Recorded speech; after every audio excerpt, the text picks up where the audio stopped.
എല്ലാവർക്കും നമസ്കാരം. ദശപുഷ്പങ്ങളിൽ ഒന്നായ പൂവാങ്കുറുന്തൽ എന്ന ഏകവർഷി ഔഷധിയാണ് നമ്മൾ ഇന്ന് പരിചയപ്പെടുന്നത്. നമ്മുടെ ചുറ്റുമുള്ള സമതല പ്രദേശങ്ങളിലും ഈർപ്പമുള്ള റോഡരികുകളിലും ധാരാളമായി കാണപ്പെടുന്ന ഈ സസ്യം സിയാൻഡിലിയം സിനേറിയം എന്ന ശാസ്ത്രനാമത്തിൽ അറിയപ്പെടുന്നു. ഇത് ആസ്ട്രേസിയ ഫാമിലിയിൽ ഉൾപ്പെടുന്നു. ധാരാളം ഔഷധ ഗുണങ്ങളുള്ള പൂവാങ്കുറുന്തലിന്റെ രസാദി ഗുണങ്ങൾ എന്തൊക്കെയാണെന്ന് നോക്കാം. രസം തിക്ത കഷായ രസം. ഗുണം ലഘുരൂക്ഷ ഗുണം. വീര്യം ഉഷ്ണവീര്യം. വിഭാഗം കടുവിഭാഗം. ഇനി നമുക്ക് ഇതിന്റെ മെഡിസിനൽ പ്രോപ്പർട്ടീസ് എന്തൊക്കെയാണെന്ന് നോക്കാം.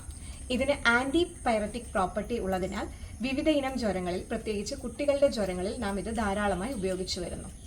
ഇതിന്റെ ഡയൂററ്റിക് ആക്ഷൻ മൂത്രാശയ സംബന്ധമായ രോഗങ്ങളിൽ വളരെയധികം ഫലപ്രദമാണ്. ഇതൊരു ആന്തൽമിന്തിക് കൂടി ആയതിനാൽ കൃമിരോഗങ്ങളിൽ ധാരാളമായി ഉപയോഗിച്ചു വരുന്നു. ഇതിന്റെ ആന്റി മൈക്രോബിയൽ ആക്ഷൻ വ്രണങ്ങളിലും ചർമ്മരോഗങ്ങളിലും നമുക്ക് പ്രയോജനപ്പെടുത്താവുന്നതാണ്. പൂവാങ്കുറുന്തലിന്റെ എല്ലാ ഭാഗങ്ങളും ഔഷധയോഗ്യമാണ്. ഇത് സമൂലം അരച്ച് നീരെടുത്ത് കഷായം വെച്ച് കുടിക്കുന്നത് പലതരം ജ്വരങ്ങളിലും മൂത്രസംബന്ധമായ രോഗങ്ങളിലും തേൾവിഷത്തിലും വളരെ ഫലപ്രദമാണ്.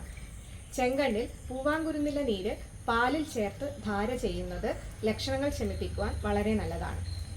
ഇത്രയൊക്കെ ഗുണങ്ങൾ പൂവാങ്കുറുന്തലിനുണ്ടെങ്കിലും നാം സ്വയം ചികിത്സയ്ക്ക് പോകാതെ ഒരു വൈദ്യന്റെ നിർദ്ദേശപ്രകാരം മാത്രം ഇത്തരം ഔഷധങ്ങൾ പ്രയോഗിക്കാൻ ശ്രദ്ധിക്കുക. നന്ദി, നമസ്കാരം.